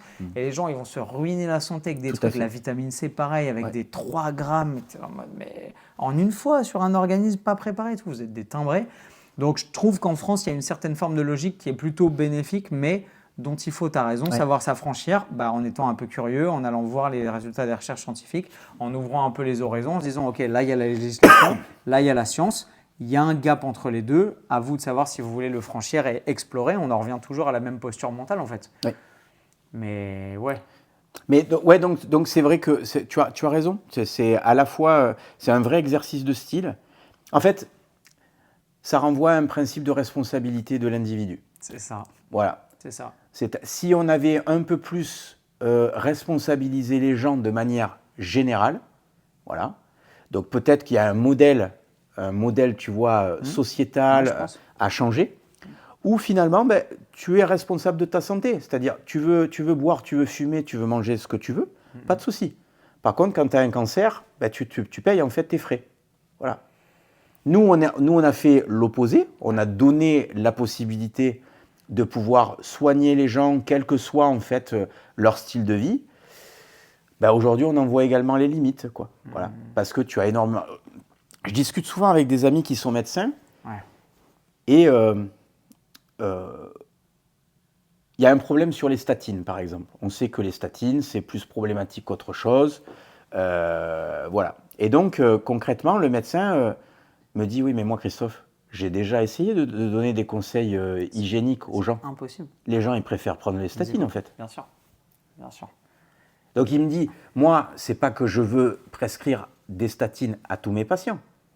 C'est que je vais pas le choix si je veux les soigner. En fait. Et voilà, je ne vais pas perdre 3 consultations, tu vois, Ouais. alors que fondamentalement, la grande majorité des gens s'en foutent. Parce qu'il y a un niveau d'éducation. Tu vois, tu te dis, ah bah attends, ou je prends une pilule qui régule mon cholestérol, ou alors je m'éduque à l'hygiène de vie, le sommeil, la réduction du stress, le stress hormotique à petite dose dans tout un tas de compartiments de mon quotidien, manger plus de fibres, diminuer les sources de lipides saturés, arrêter les graisses. Enfin, tu vois, tu es en mode, tu as envie de leur dire ça en 10 minutes, les gens, c'est impossible. Et prendre les patients à la chaîne comme ça, c'est. Donc en fait, on se dit, bon, bah ok, vas-y, prenez ça, ça va réguler un peu votre glycémie, c'est bien, votre cholestérol, il va s'améliorer un peu, tac, tac. Tu as la même chose avec les sémaglutides, là, où je ne sais plus comment ça s'appelle. Les dérivés du GLP-1, ouais. Exactement. Ouais. Voilà. Donc, continuez à bouffer ce que vous voulez, c'est pas grave, vous avez qu'à prendre ça en parallèle, et puis voilà. C'est flippant. Ouais, mais c'est vrai, tu as raison, il y a un vrai modèle sociétal de, en fait, on veut des quick fix et des solutions toutes faites aussi. Et quitte à aller encore plus loin dans ces comportements limite néfastes ou destructeurs, parce qu'on sait qu'on aura la pilule magique pour pouvoir se sortir de la mouise. Moi, il y a eu une époque, Antoine, où j'avais des mecs, j'ai discuté avec eux sur Internet parce que voilà, j'étais un fragile qui était dans la prévention tout le temps et que le corps est plus solide que ça, etc. Ok. Et je leur disais, oui, mais tu sais, moi j'ai vu beaucoup de gens qui sont venus me voir parce que ils devaient se faire poser des prothèses de hanches, des prothèses de genoux. Ouais. En fait, ils auraient voulu qu'on leur entende mon discours plus tôt. Ah bon, ouais. Donc comment en fait comment tu réconcilies ton approche avec la mienne en fait? Il me dit, mais moi je m'en fous, je me ferai poser des prothèses. Et je dis, mais tu sais, déjà tu as de la chance parce que les prothèses, Elles existent, elles sont disponibles. voilà, et elles sont quasiment offertes par le modèle français. Oui, parce que quand c'est 300 000 € une prothèse de hanche ou dollars. Et voilà, tu vois. Aux États-Unis, dans le modèle anglo-saxon, ce genre d'opération, c'est toi qui les payes. Donc, tu préfères les éviter parce qu'elles te coûtent un bras. Dans le nôtre, en fait, on a choisi un autre modèle avec, voilà.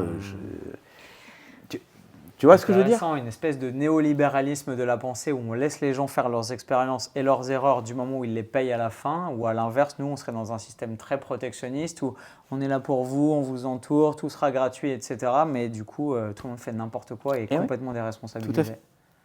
Très intéressant.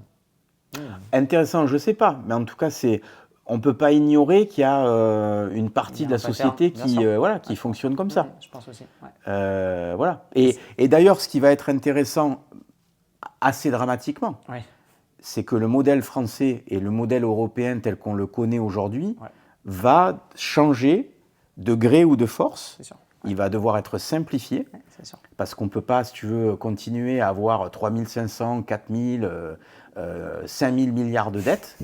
Donc, à un moment donné, on va dire aux gens, ben, voyez, la Sécu, c'est plus remboursé, ça n'existe plus. Donc, chacun va être responsable de sa santé. Ceux qui ont un peu d'argent pourront se faire soigner à l'hôpital. Les autres iront au dispensaire. On leur donnera le minimum pour ne pas trop souffrir et puis vogue la galère. On va vers ça, en fait. Hein.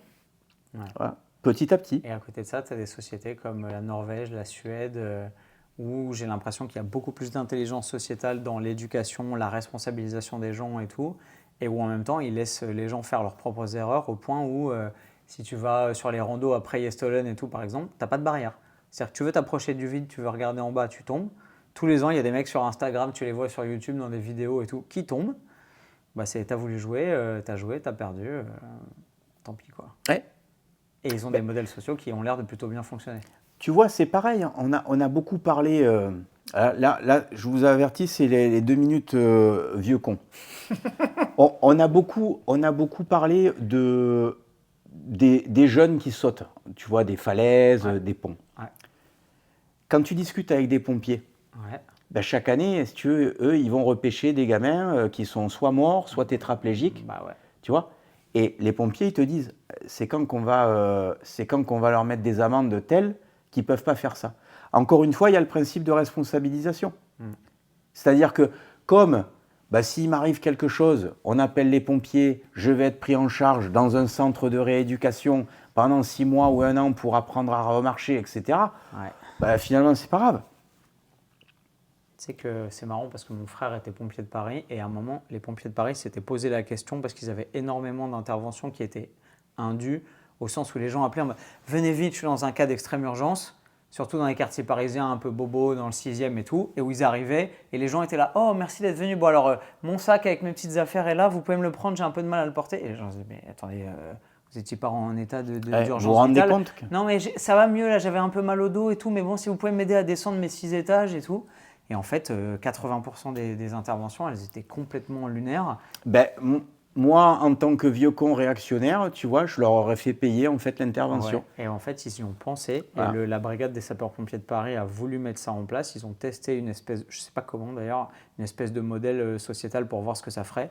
Et en fait, ils y ont renoncé parce qu'ils se sont rendus compte que ça nuirait aux catégories socio-professionnelles les plus défavorisées, aux gens où on est un peu dans la galère, on a 3 enfants, on touche les allocs et tout, et tu as un bébé, il tombe, il se tape la tête. Comment il va? Ça saigne un peu. Ah bon, on va peut-être pas appeler les pompiers parce que s'ils nous disent qu'il n'y a rien, on va payer 1500 balles pour le déplacement. Allez, ça va aller. Et en fait, le bébé, il fait une commotion cérébrale et il meurt dans la nuit, tu vois. Et où les gens qui, en fait, ont les moyens et se disent « Oh, bah allez-y, c'est pas grave, je paierai, venez, déplacez-vous. » Et en fait, eux, ça leur changerait pas leur quotidien et que ça continuerait à entretenir le même modèle. Donc, c'est une vraie question, tu vois. Et moi, je me la suis posée à la fois d'observateur extérieur et en parlant avec mon frère quand il était pompier de Paris, avec des potes de mon frère, avec des gradés de mon frère, etc. pour comprendre un peu le raisonnement de l'intérieur. Et la solution, elle n'est pas facile. Et tu vois Antoine, c'est aussi ça qui est, je crois, qui est fondamental aujourd'hui dans notre société, c'est de maintenir la capacité en fait à discuter, à converser, y compris avec des gens avec lesquels tu n'es pas d'accord. Parce que si tu fais l'exercice intellectuel d'écouter l'argumentaire, pour peu qu'il y ait un argumentaire, de l'autre, c'est là qu'effectivement, tu perçois une réalité que tu n'avais pas vue, que tu n'avais pas identifiée, et qui te permet de dire « Ok, là, mon raisonnement était complètement con, parce que j'avais pas perçu ça, j'avais pas compris ça. » Et donc, du coup, je trouve que le facteur le plus important aujourd'hui dans nos sociétés, c'est avoir cette capacité à continuer à converser, continuer à discuter, même avec des gens avec lesquels tu n'es pas d'accord.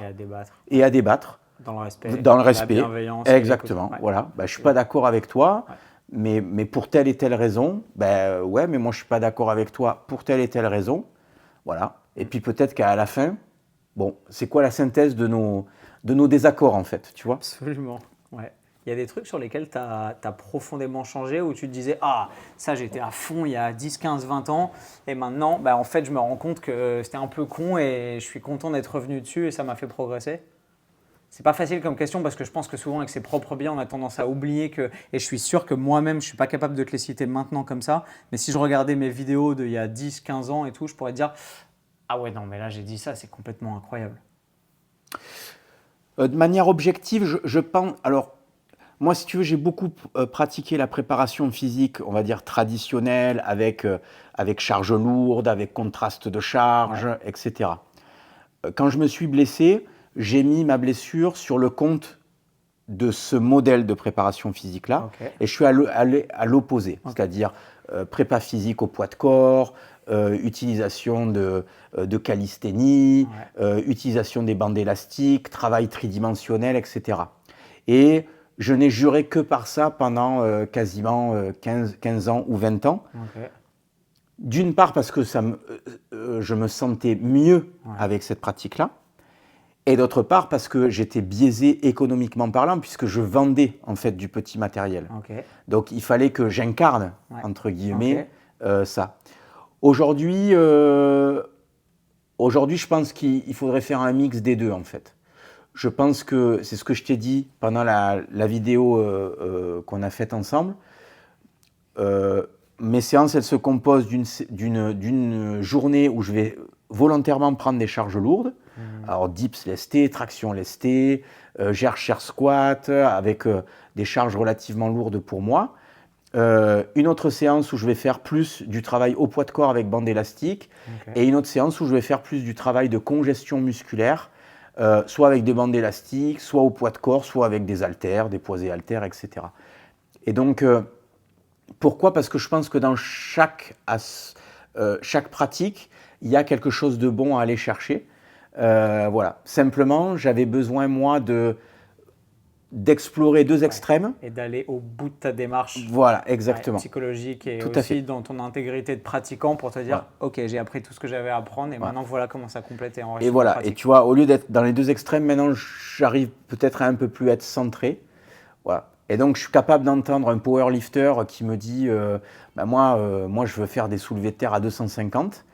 Et je lui dis bah, tiens, tu as tout à fait raison, mais tu devrais faire ça et ça à côté. Parce que tu vas voir, ça va te faire du bien aux épaules, ça va te faire du bien aux hanches. Voilà. Donc, dans chaque pratique, encore une fois, arriver à explorer les extrêmes pour peut-être après arriver avec de la maturité à trouver ton juste milieu. Et peut-être aussi l'intelligence et la maturité initiale de ne jamais être identifié à un type de pratique ou étiqueté comme moi je suis le mec qui fait que de la fonte ou que du poids de corps ou que de la calisthénie ou que tel truc pour qu'ensuite tu te retrouves enfermé et que tu sois obligé de te dédire si tu veux changer de voie. Ou le fait d'avoir exploré en restant ouvert, je pense, ça t'a permis d'aller voir différents courants de pensée, différents courants de pratique et de t'enrichir à chaque fois sans t'enfermer en fait. Ben, déjà, il y a ça, même si les gens naturellement t'enferment. Je veux dire, moi, j'ai été l'homme élastique, si tu veux, parce que les gens pensaient que je faisais que ça. Ok. Voilà. Et puis après, une fois, je me souviens, j'avais fait une vidéo avec des charges, des poids et haltères. Et les gens me disaient, ah, tu m'as trop déçu, je pensais que tu t'entraînais qu'avec des bandes. Mais c'est fou. Ben, les gens ont besoin qu'on justifie leur propre biais en incarnant des trucs qui sont complètement fantasmés. Regarde les livres que j'ai écrits, si tu veux. J'ai toujours utilisé la fonte. Voilà. Je l'ai délaissé ces dernières années pour plein de raisons que j'ai évoquées. Ouais. Est-ce que pour autant c'est inutile? Non, c'est pas inutile. Voilà. Si tu as accès qu'à de la fonte et que tu kiffes, ben fais de la fonte. Bien sûr. Mais si tu es coincé au fin fond de la pampa et que tu n'as pas pu amener ta presse à cuisse, tu vois, parce que c'était trop lourd, ben, une paire de bandes élastiques, ça peut quand même bien t'aider à te maintenir en forme, en fait. Voilà. Ça m'amène à une question que je voulais te poser. Comment tu modifies toute la structure de ton hygiène de vie quotidienne quand tu es en voyage ou en déplacement? Même si je crois comprendre que tu limites les périodes où tu es un peu, tu fais pas trop d'événements avec beaucoup de foule et qui nuisent à ton quotidien et à ton hygiène de vie aussi. Tu essayes de protéger aussi cet équilibre qui est précieux. Ouais, déjà effectivement, je participe à peu de micro-événements qui me demandent beaucoup de déplacements. Voilà. Ma nature solitaire fait que c'est pas une contrainte pour moi. J'ai toujours par défaut fonctionné comme ça. Okay. Après, quand je voyage, j'ai plutôt tendance à trouver un lieu à me poser pendant. Ouais, exactement. Voilà. Donc. Logique. Et tu reconstruis ton hygiène de vie dans un cadre différent. En fait. Exactement. Okay. Voilà. Tu trouves un endroit pour t'entraîner, un endroit où tu dors bien, de quoi manger sainement et ciao. C'est ça. Et puis des fois, dans ma valise, il y a toujours des bandes élastiques, des anneaux, des choses comme ça. Parce que je sais qu'avec ça, je peux faire beaucoup de choses. Mais si par exemple, je vais à un endroit où il y a un hôtel qui est super bien équipé en matos, voilà, je vais faire une séance bande et anneaux et une séance fonte, tu vois, sans aucun problème. Je ne sais pas si tu as le tips, mais si tu l'as pas, je te le donne avec grand plaisir et vous pouvez en bénéficier aussi. j'ai trouvé via des potes un site qui est génial qui s'appelle Hotel Gyms et qui te permet de trouver dans le monde entier les hôtels avec les salles de sport les mieux équipées. Et en fait, tu peux littéralement discriminer les hôtels dans lesquels tu veux aller dans chaque ville et chaque pays en fonction de la qualité des gyms. Et où les mecs, il y a toute une communauté où ils mettent des feedbacks, des notes. Ça c'était bien, là le squat rack est pas mal, là le vélo elliptique il est un peu pourri et tout. Et tu peux voir littéralement qu'à côté de chez toi ou dans les endroits où tu es allé en plus en prenant des hôtels un peu par défaut, il y avait des pépites avec des trucs complètement planqués que personne ne connaît parce qu'eux ils ont une salle de sport qui était trop bien. C'est assez drôle de voir comment les mecs ils ont reverse engineer le voyage en se disant bah attends, je veux la même qualité d'hygiène de vie pour pouvoir m'entraîner et pratiquer comme je voulais. Et c'est bien de constater qu'il y a des gens qui poussent justement ça jusqu'à choisir leur lieu de destination pour pouvoir maintenir leur cercle vertueux, quoi. Ouais, c'est drôle. J'ai les lèvres qui piquent. Tout à l'heure, j'ai mangé une figue, j'ai dit je sais pas si je suis pas allergique, ça y est, c'est maintenant. Ah, Ça c'est arrive. pas possible maintenant. C'est pas C'est possible maintenant. la rétroaction de la figue. Ok. Mouvement, nutrition. Qu'est-ce qui nous manque au pilier de ton tabouret de l'hygiène de vie? Tu as le sommeil, dormir suffisamment parce que le sommeil, c'est vraiment le facteur qui va effectuer le grand reset dans l'organisme tous les jours, aider en fait l'ensemble des systèmes de l'organisme à fonctionner de manière optimale. Voilà. Et parce que si tu n'as pas un sommeil qui est optimisé, tu ne vas pas avoir une santé de qualité sur le long terme. Donc en général, là c'est pareil, ça va vraiment dépendre de chaque individu, mais en moyenne, il faut quand même essayer de viser entre 7 et 8 heures de sommeil qualitatif par jour, quoi. Voilà. Et puis le dernier, vraiment, il y a deux autres piliers. Il y aura le pilier micronutrition qui va être de s'assurer qu'on n'a pas des carences, surtout en vieillissant, qui peuvent induire en fait des petits dysfonctionnements physiologiques. Mais bon, ça va représenter que selon l'âge, selon la génétique de l'individu, entre 3 et 8% en fait de l'équation.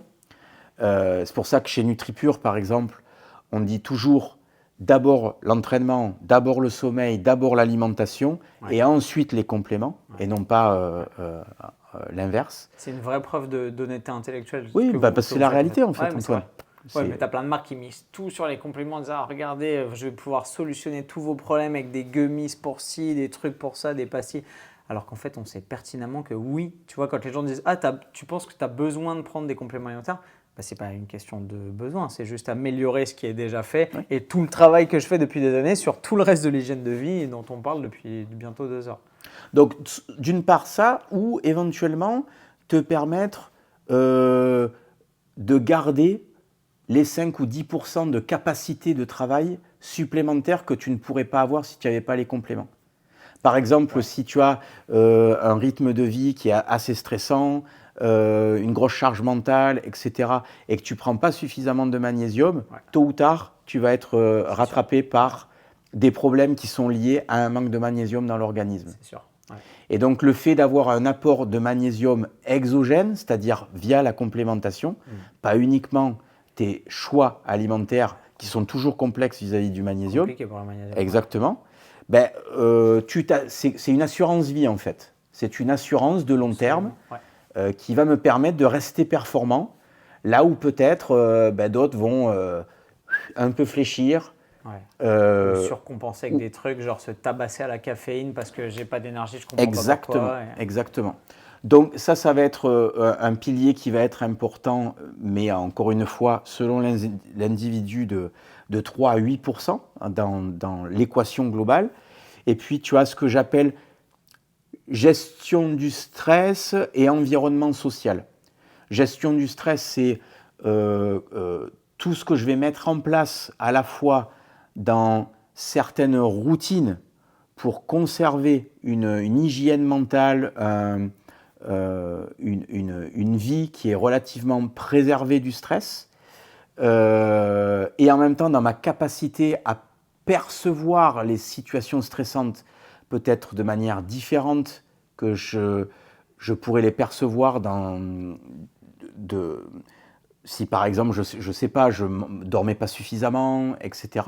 Donc en fait, l'idée c'est d'avoir ce cercle vertueux et avoir une communauté autour de soi, parce que c'est aussi cette communauté qui va te permettre de relativiser certains événements, de te sentir sécurisé, parce que oui, les emmerdes arrivent, oui, les coups durs, ça arrive, mais quand tu as une communauté bienveillante autour de toi, ben, c'est toujours plus facile. Ouais. Voilà. Quand il t'arrive une galère à ta maison où il y a, je sais pas,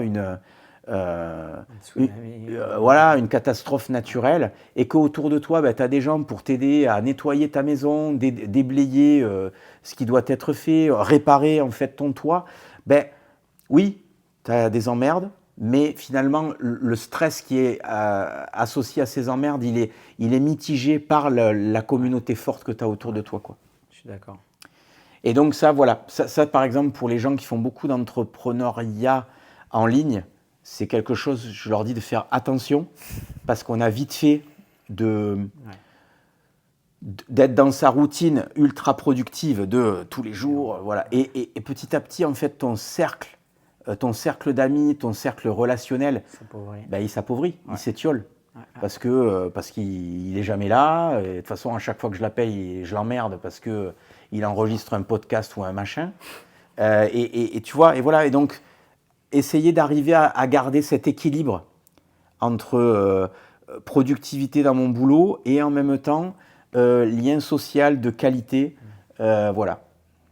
C'est ce que je pense le plus important pour avoir une vie équilibrée et qui garde du sens. Voilà. Ok. C'est trop intéressant. Merci beaucoup d'avoir partagé tout ça avec nous. Il me reste 2 questions. Je t'en prie. La première, si tu pouvais envoyer un message en sachant qu'il le comprendrait et qu'il l'écouterait au Christophe d'il y a 20 ans, qu'est-ce que tu lui dirais ? Voilà, ça c'est dur.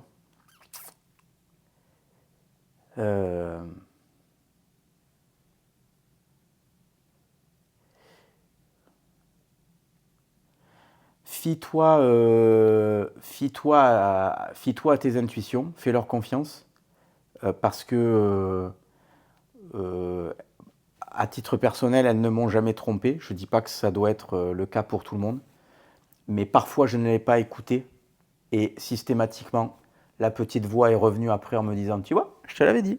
Je t'avais dit, tu n'as pas écouté, tu n'écoutes jamais ce que je te dis. » Tu sais, le petit Jiminy Croquette qui court là. Voilà. Et donc à chaque fois, tu te dis « Hop, hop, hop, là, qu'est-ce que ma petite voix est en train de me dire ?» C'est ce que j'appelle la métacognition. Être capable d'observer ses pensées, en fait. Ouais. Voilà. Et de dire « Ok, pourquoi j'ai ce feeling-là ? Pourquoi je vais à reculons dans cet événement-là ? Qu'est-ce que ça me renvoie ? Qu'est-ce que je dois comprendre ? Est-ce que je dois faire l'effort quand même d'y aller ? Ou est-ce qu'il faut que j'écoute cette intuition de ne pas y aller pour me préserver ? Et tu vois, là, il y a tout un dialogue interne, toute une réflexion interne qui participe aussi à la connaissance de soi qu'on développe. Donc voilà, apprendre à écouter ta petite voix intérieure. Et voilà, c'est ce que j'aurais tendance à lui dire. Et c'était ta première question ? J'ai une petite parenthèse avant la deuxième. La métacognition, c'est un truc que tu as travaillé sur la pleine conscience, la méditation. Tout à fait, oui. Okay. C'est un sujet que je n'ai pas encore abordé sur mes réseaux, mais je suis en train de m'y intéresser. C'est tellement intéressant. Ah oui, c'est fou. C'est super puissant. Oui, c'est très intéressant. Trop bien. Bon, on aura l'occasion d'en reparler alors. Et dernière question, qu'est-ce que tu aimerais qu'on retienne de ton travail, de tes explorations ou de tes découvertes dans 20 ans ? Dans 20 ans ? Ouais. Putain, j'aurais 70 balais, dis donc.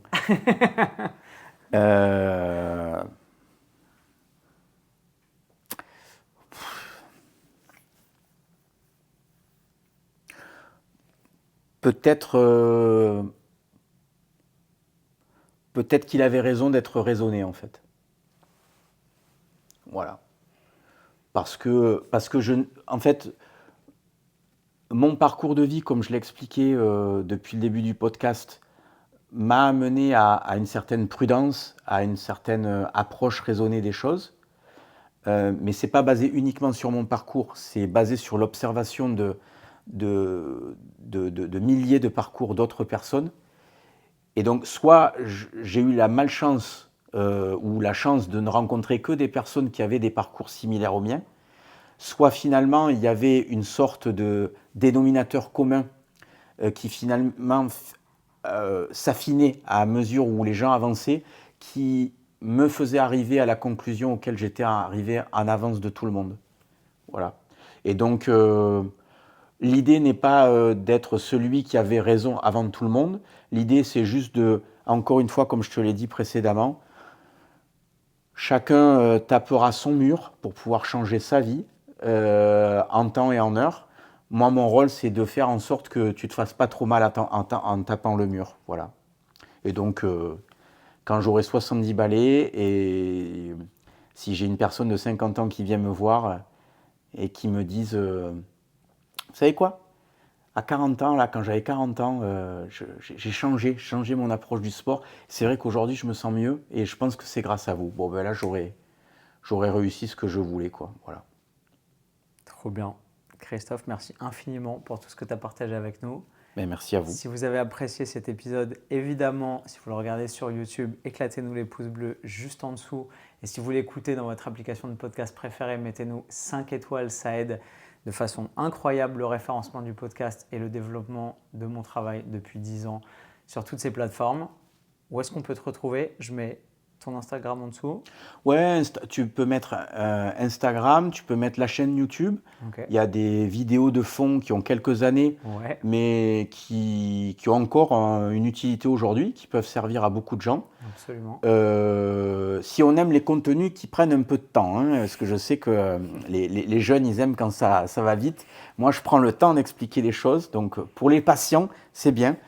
Donc, voilà, chaîne YouTube, Instagram. Et puis, pour ceux qui veulent éventuellement tester les compléments NutriPure, l'adresse de NutriPure. Voilà. Bien sûr. Trop bien. Vous savez où les trouver. Le lien est toujours en description de tous mes contenus depuis 1 an. Testez ça. Vous ne serez vraiment pas déçus. Christophe, merci. Merci Antoine. Le mot de la fin. Prenez soin de vous et profitez de manière raisonnée de votre vie. Bye bye. Salut à tous, merci d'avoir regardé cette vidéo. Si elle vous a plu, je suis sûr que l'épisode qui est juste ici vous plaira tout autant. Et tout ce que vous avez à faire pour pouvoir le regarder, c'est de cliquer dessus. Merci encore et surtout n'oubliez pas de vous abonner à la chaîne en cliquant juste en dessous.